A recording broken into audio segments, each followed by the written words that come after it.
మన దేశంలో ఉన్నవారు ప్రధానంగా భూమధ్య రేఖకు దగ్గరగా ఉన్నవారు. ఉత్తర భారతదేశంలో ఒక వాతావరణం, దక్షిణ భారతదేశంలో ఒక వాతావరణం ఉంటుంది. తమిళనాడులో సముద్ర తీరంలో ఒక వాతావరణం ఉంటుంది. మరి ఎవరు ఏ తరహా ఆహారం తీసుకోవాలి, తీసుకుంటే ఆరోగ్యవంతంగా ఉంటారు? చాలా మంచి ప్రశ్న వేశారు. భారతదేశాన్ని కనుక తీసుకుంటే మనం కాశ్మీర్ నుంచి కన్యాకుమారి దాకా ప్రతి 200-300 కిలోమీటర్లు మీరు ప్రయాణం చేస్తే 2 రకాలైనటువంటి మార్పులు గమనిస్తారు. ఒకటి వేషం, అంటే మనిషి వేసుకునేటువంటి డ్రెస్సు. రెండోటువంటిది ఆహారం. మూడోటువంటిది ఇంకా కొంచెం ముందరకు వెళ్తే భాష. కాబట్టి భారతదేశం అనేటువంటి పెద్ద దేశంలో మీరు యూరోప్ తోటి కనుక కంపేర్ చేస్తే యూరోప్లో ఉండే ఒక్కొక్క దేశం ఓ రాష్ట్రంగా చూడవచ్చు భారతదేశంలో. కాబట్టి భారతదేశంలో మీరు ప్రయాణం చేస్తున్నప్పుడు ఆహారపు అలవాట్లు మారుతాయి, వేషం మారుతుంది, భాష మారుతుంది. కాబట్టి వారి వారి సంస్కృతి, వారి ఉండేటువంటి ఆ భౌగోళిక పరిస్థితుల ఆధారంగా ఆహారం అనేటువంటిది తీసుకుంటుంటారు. మీకు ఉదాహరణకి సరే, సోషల్ మీడియా లోపల వచ్చేటువంటి రకరకాలైనటువంటి విషయాల వల్ల జనంలో ఒక రకమైనటువంటి కన్ఫ్యూజన్ ఉంటుంది. కాబట్టి మొట్టమొదట నా మెసేజ్ ఏమిటంటే ప్రజలకి, మనం ఏదైనా ఆహారపు విషయాన్ని తెలుసుకోవాలి అంటే, ఇప్పుడు ఆరోగ్యం బాగాలేదు అంటే డాక్టర్ దగ్గరికి వెళ్ళి డాక్టర్ ఇచ్చినటువంటి మందులు, గోళీలు, లేకపోతే ఇంజెక్షన్లు, సర్జరీలు డాక్టర్ ద్వారానే తెలుసుకుంటాం. అట్లాగే ఆహారం అనేటువంటిది ఒక రకమైనటువంటి ఎక్స్పర్టైజ్ న్యూట్రిషన్కి సంబంధించింది. కాబట్టి ఈ దేశంలో ఉన్నటువంటి పౌరులకు ఏ రకమైనటువంటి ఆహారం తీసుకోవాలి, ఆహారాన్ని ఎట్లా తీసుకోవాలి, ఆహారాన్ని ఎన్ని టైమ్స్లో తీసుకోవాలి, ఎంత పరిమాణంలో తీసుకోవాలి, ఏ రకంగా తీసుకోవాలి అనేటువంటిది ఒక పెద్ద శాస్త్రం అది. కాబట్టి దాని విషయం మీద భారతదేశంలో Indian council of medical research అనేటువంటి ఆర్గనైజేషన్ కింద నేషనల్ ఇన్స్టిట్యూట్ ఆఫ్ న్యూట్రిషన్ అనేటువంటిది ప్రతి 10 సంవత్సరాలకు ఒక రకంగా గైడ్ లైన్స్ను విడుదల చేస్తుంటుంది. Dietary guide lines for Indians అని చెప్పేసి 2024లోనే దీన్ని విడుదల చేశారు. అంటే ఏ రకమైన ఆహారం తీసుకోవాలి, ఏ రకమైనటువంటి జీవన శైలి కూడా ఉండాలి అనేటువంటిది ఈ పుస్తకంలో విడుదల చేశారు 2024లో. ఇది ఫ్రీలీ డౌన్లోడబుల్, మనకు వెబ్సైట్లో, మనకు ఇంటర్నెట్లో దొరుకుతుంది. వెబ్సైట్లో ఉంటుందా? ఎనీ ఇంటర్నెట్లో మీరు తీసుకోవచ్చు దీన్ని. అయితే విషయానికి వస్తే, ఈ యూట్యూబ్ చెప్పే వాళ్ళతోటి కన్ఫ్యూజన్ ఏమిటంటే, ఈ ఒక్క ఆహారం తీసుకుంటే మనకి ఇది అయిపోతుంది, ఇది మిరాకిల్ జరిగిపోతుంది, ఇది ఇట్లా తింటే దీన్ని ఇది అవుతుంది, అది అవుతుంది అనేది ఉంటే, మీకు ఒక చిన్న విషయం చెప్తా. ఈ ప్రపంచం మొత్తానికి కలిపి అగ్రికల్చరు, ఆ రకమైనటువంటి న్యూట్రిషను చూసేవి 2 సంస్థలు ఉంటాయి. FAO అంటాం, ఫుడ్ అండ్ అగ్రికల్చర్ ఆర్గనైజేషన్, రోమ్లో ఉంటుంది. WHO, వరల్డ్ హెల్త్ ఆర్గనైజేషన్, ఆరోగ్యం మీద చూస్తే ఆహారం మీద చూస్తుంది. వీళ్ళిద్దరు కలిసి చూసేసిన తర్వాత ప్రపంచం మొత్తంలో ఎన్ని రకాలైనటువంటి ప్లాంట్ స్పెసీస్ ఉన్నాయి అని లెక్క కట్టారు. కడితే as on date 3,50,000 plant species ఉన్నాయని లెక్క కట్టారు. 3,50,000 ప్లాంట్ స్పెసీస్. ప్లాంట్స్ కావు, ప్లాంట్స్ కోట్లల్లో, మిలియన్స్లో ఉంటాయి. ప్లాంట్ స్పెసీస్ అంటున్నాం. అంటే ఇప్పుడు టమాటా ఒకటి, వంకాయ ఒకటి, లేకపోతే టెంకాయ ఒకటి, ఇట్లా ఒక్కొక్క రకమైనటువంటి ప్లాంట్స్ను లెక్క కడితే 3,50,000 ప్లాంట్స్ ఈ ప్లానెట్ మీద ఉన్నాయి. అందులో కేవలం 30,000 మాత్రమే మనుషులు తినడానికి ఉపయోగపడేటువంటి ప్లాంట్ స్పెసీస్గా గుర్తించారు. 30,000 3,50,000లో 30,000 మాత్రమే. అయితే కాలక్రమేణా మనిషి పుట్టుక నుంచి ఇప్పటి వరకు చూస్తే కేవలం మనిషి 7,000 ఫుడ్స్ను మాత్రమే టేస్ట్ చేసిండు. 7,000 23,000 అట్లే ఉన్నాయి, ఇంకా తెలియదు వాడికి. ఈ 7,000లో కూడా మనం ఫర్దర్ చూస్తే, ప్రపంచం మొత్తం మీద చూస్తే, అంటే ఇప్పుడు మీరు ఇంతకుముందు వేసిన ప్రశ్నకి జవాబుకి వస్తున్నాను అనమాట. ఒక్కొక్క ప్రాంతంలో ఒక్కొక్క తీరుగా తింటారు కదా.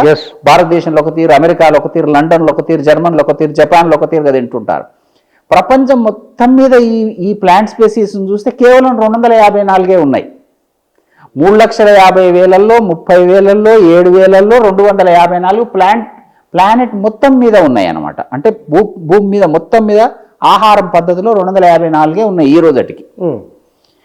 అయితే ప్రపంచం మొత్తాన్ని ఇంకా ఫర్దర్ చూస్తే, మనిషికి కావలసినటువంటి శక్తి, ఎనర్జీ అంటాం మనం.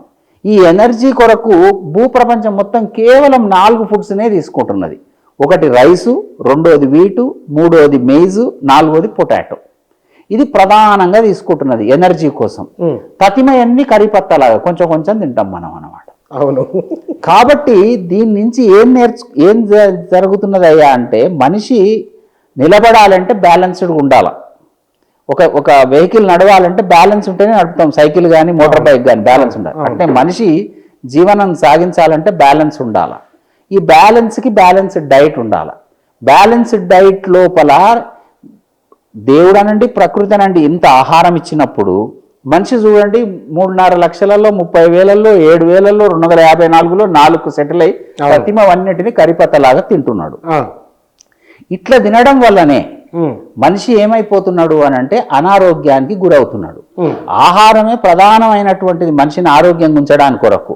ఎప్పుడైతే నువ్వు ఆహారాన్ని సద్వినియోగం సరిగ్గా చేయడం లేదో అప్పుడే నీకు ఒక రకమైనటువంటి డెఫిషియన్సీ ఏర్పడి ఆ రకమైనటువంటి జబ్బు వస్తుంది. ఉదాహరణకి ఇప్పుడు వైటమిన్ ఏ డెఫిషియన్సీ వస్తే చిన్నపిల్లలలో చాలా సివియర్ స్టేజ్లో కళ్ళు కూడా పోతాయి.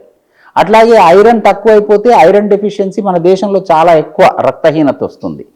అంటే ఐరన్ రిచ్ ఫుడ్స్ తినకపోవడమే. ఉట్టి రైసే తింటున్నాడు అనుకోండి, దక్షిణ భారతీయుడు రైస్ తింటాడు, ఉత్తర భారతీయుడు వీటి గోధుమలు తింటాడు. ఇక అట్లా కాకుండా తతి మీద అంతా కొంచెం కొంచెంగా తింటున్నాడు అనుకోండి, అంటే సరి అయినటువంటి పాళ్లలో బ్యాలెన్స్డ్ డైట్ తీసుకోకపోవడం వల్ల ఈ న్యూట్రియంట్స్ డెఫిషియన్సీ వచ్చి ఆ డెఫిషియన్సీకి సంబంధించినటువంటి వ్యాధిలోకి గురవుతున్నాడు. ఉదాహరణకు వైటమిన్ ఏ వస్తే రేచీకటి వస్తుంది, ఐరన్ డెఫిషియన్సీ వస్తే రక్తహీనత వస్తుంది, ఎనీమియా అంటాం మనం దాన్ని. అట్లాగే వైటమిన్ డి మనకు సూర్యరశ్మి నుంచి ఫ్రీగా వస్తుంది, కేవలం చేపలలో గుడ్లల్లో పాలల్లో ఉంటుంది. కనీసం వీడు ఆహారం తినకపోతే కనీసం బయటకన్నా వెళ్తున్నాడా, శరీరాన్ని సూర్యుడి వైపు చూస్తున్నాడా అంటే అట్లా కూడా లేదు. వైటమిన్ డి వస్తుంది. వైటమిన్ డి డెఫిషియన్సీ వస్తే వాడికి బొక్కలలో బలహీనత ఏర్పడుతుంది, తర్వాత రకరకాలైనటువంటి సమస్యలు వస్తాయి చిన్నపిల్లలలో పెద్దవాళ్ళలో వేరువేరుగా. ఇట్లా ఒక్కొక్క న్యూట్రియంటు, ఒక మినరల్, ఒక వైటమిన్ ప్రత్యేకమైనటువంటి డెఫిషియన్సీ తోటి ప్రత్యేకమైనటువంటి వ్యాధి కలిగిస్తుంది. అంటే అర్థం ఏమిటి, నువ్వు తీసుకునేటువంటి ఆహారం తీసుకోకపోవడం నుంచే నీకు వ్యాధి వస్తుంది. నువ్వు సరి అయినటువంటి ఆహారాన్ని సమపాలల్లో ప్రతినిత్యం తీసుకొని సరి అయినటువంటి ఫిజికల్ యాక్టివిటీ కనుక తీసుకుంటే అసలు రోగం అనేది రాదు మనిషికి. ఉదాహరణకి ప్రపంచం మొత్తాన్ని 5 భాగాలుగా విభజించారు ఇప్పుడు ఏజింగ్ ఆధారంగా. అంటే మనుషులు నివసించేటువంటి విధానం. అంటే ఇప్పుడు భారతదేశంలో 72 యావరేజ్ చనిపోతాడు, అదే అమెరికాలో 75కి చనిపోతాడు, అదే జపాన్ పోతే 85 ఏళ్ళకు చనిపోతాడు, అదే జపాన్లో 90 ఏళ్ళు చనిపోతుంది స్త్రీ. అంటే చూడండి, యావరేజెస్ ఆఫ్ లైఫ్ మనిషి ఒక్కడే కానీ వివిధ ప్రాంతాల్లో వివిధ రకాలుగా జీవిస్తున్నాడు. ఎందుకు? కారణానికి వస్తాను. ఇప్పుడు దీని ఆధారంగా ఏం చేసిండు సైంటిస్టులు, ఏం చేసిండ్రు, బ్లూ జోన్స్గా విభజించిండ్రు. ఎక్కడెక్కడైతే 100 సంవత్సరాలకు పైన మనుషులు బతుకుతున్నారో ఒక 5 ప్లేసెస్ని గమనించిండ్రు.